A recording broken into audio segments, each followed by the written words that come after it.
I have this edger attachment for my STIHL weed eaters.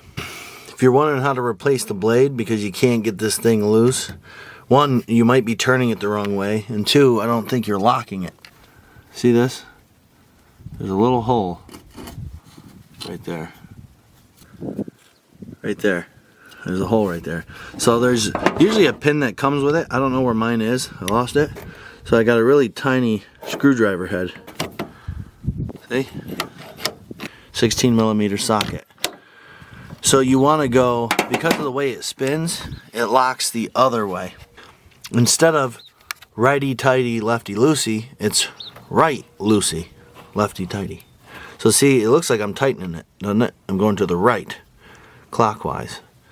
But see, that loosens it.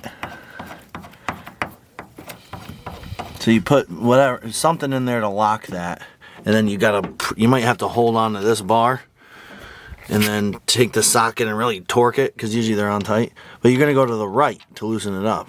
And then when you take it out, see, this thing is lined up. Oop.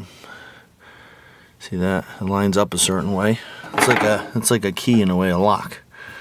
So they have it like that. Let me take that off. I'm going to put the new blade on, nice and snug like.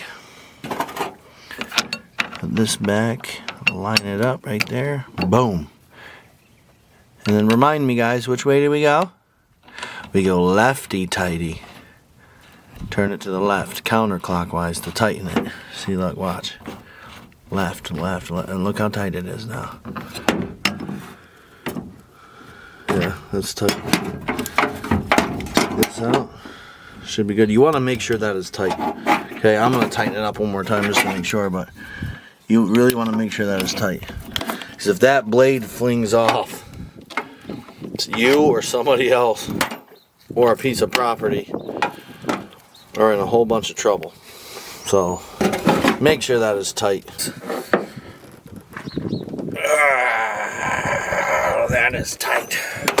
All you need is something small like this, and you need a 16 millimeter socket and some strength and a new blade. There you go, guys.